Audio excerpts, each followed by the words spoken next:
Thank you, Mr. Chairman. So as I noted in my opening remarks, a recent DevX article described a former program from Search for Common Ground that Secretary Rubio terminated earlier this year. This program set up critical early warning systems in communities in Yelwada, a predominantly Christian region in Nigeria's Middle Belt, that actually worked in decreasing instances of violence and deaths. In June, this same community experienced an attack, but without that early warning system. Nearly 200 people died and 4,000 people fled their homes. Security forces arrived long after the attackers left.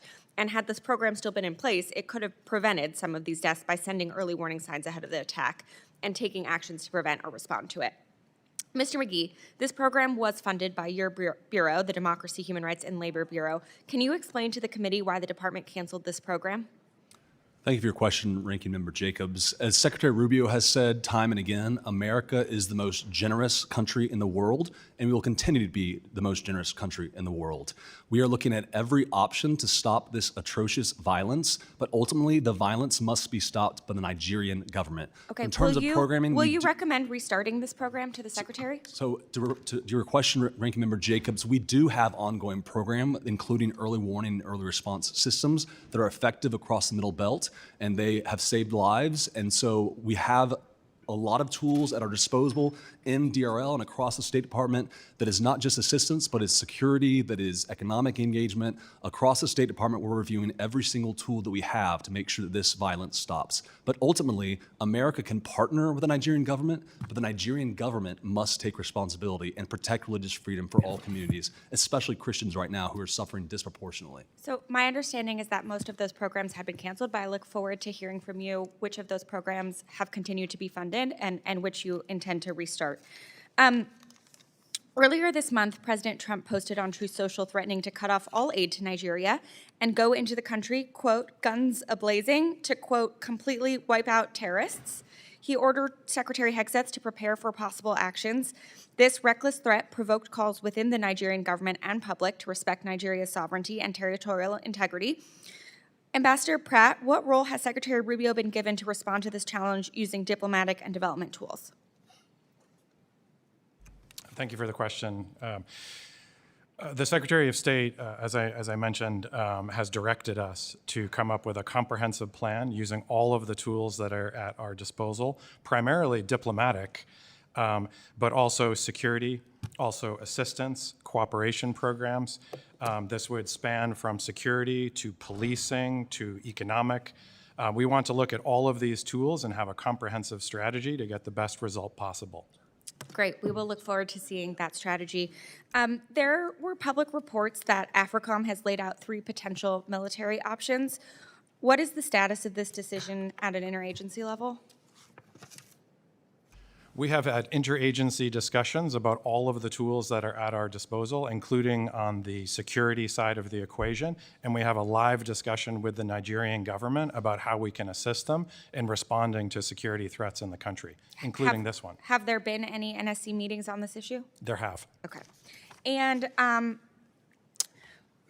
I want to turn to another program that I raised during my remarks, the Community Initiatives to Promote Peace. Again, this one incredibly successful, saw positive results showing that only 10% of people who received this training experienced violence in their communities compared to 41% of people who didn't.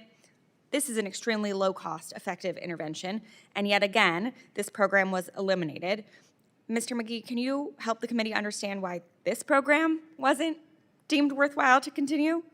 So again, the programming that I mentioned that we still have continuing in the Middle Belt, early warning, early response, also includes dialogue amongst religious communities. And we have seen effective dialogue between those communities that do promote religious tolerance, addressing some of the root causes that you mentioned earlier. And so we're committed to continue to provide support to the Nigerian government.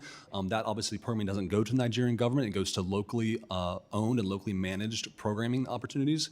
And so we're still doing that programming, and we're committed to use every tool at our disposal to help the Nigerian government take care of this issue. Thank you. The State Department still has not submitted the annual International Religious Freedom Report that is statutorily required by May of this year. It's November. This committee has not seen this administration's analysis, therefore, of the situation in Nigeria or actions taken in support of religious freedom.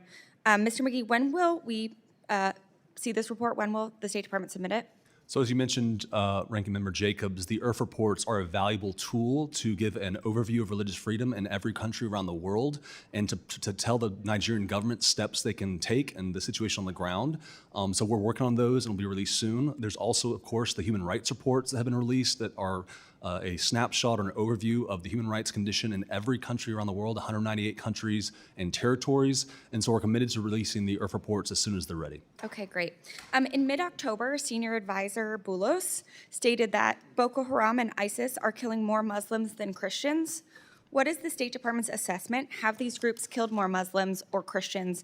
And what evidence is the State Department citing that Christians in Nigeria are at specific grave risk of atrocities? So President Trump has made clear that we are to respect and promote religious freedom for all communities. In Nigeria, there is a particular problem of targeting of Christians, and they have suffered a disproportionate number of killings compared to their population, especially in the Middle Belt. And when we see attackers chanting religious slogans, churches being destroyed to the tune of thousands over the last several years, thousands of Christians being killed, and particular targeting on Christian holidays like Christmas and Easter and other holidays. This shows there's a religious component targeted towards Christians in particular. That being said, we stand with all communities around the world who are suffering religious persecution because of their faith. We value religious freedom as a per se good, and we're committed to protect religious communities no matter where they are. As I think Chairman Smith mentioned in his remarks, of the thousands of Christians who have been killed this year around the world, the vast majority have been killed in Nigeria, which is a problem the government of Nigeria must take seriously. Okay. I disagree with your assessment, but I look forward to seeing the report that has it all laid out. Last question, Ambassador Pratt. Yesterday, President Trump announced this administration would start focusing on trying to end the war in Sudan. This is a welcome development, and I hope you all are successful. I am, however, concerned that the sporadic high-level attention without the appropriate staff at the working level will not be enough to bring a sustained end to the war or transition to a real peace process that includes Sudanese civilians. Could you share more about the State Department's strategy to bring the war in Sudan to an end? How many people on your team are dedicated to this portfolio? Has there been an NSC meeting about this recently? Will there be shortly? How can we be sure that this will be a sustained approach? Thank you very much, Ranking Member Jacobs. I'm very proud to have fought very hard to retain all of the staff in the Africa Bureau during the recent reorganization that the State Department undertook. We were able to present very convincing data about the understaffing historically in the Bureau. And so not only did we retain staff, we also gained additional staff to help on the assistance side. On Sudan, we retain a very large office by State Department standards focused on Sudan, and we are very lucky to have Senior Advisor Boulos, who has brought high-level White House attention to two key issues for us, which is Eastern DRC, as you know, and Sudan. Senior Advisor Boulos has also worked on other issues to bring profile and attention to them. And so we welcome the President's comments and profile in his meetings with the Saudi leader yesterday to draw attention and resources to this issue. Okay. Listen, I know you all are doing what you can. AF is mostly intact. Staff bandwidth is still limited by USAID cuts at embassy and the cut to the Bureau of Conflict and Stabilization Operations that I know was working hard on this issue. And the administration has yet to name a special envoy for Sudan. So I look forward to continuing this conversation to make sure that you all have what you need to be successful in this endeavor. Thank you, Mr. Chairman. I yield back.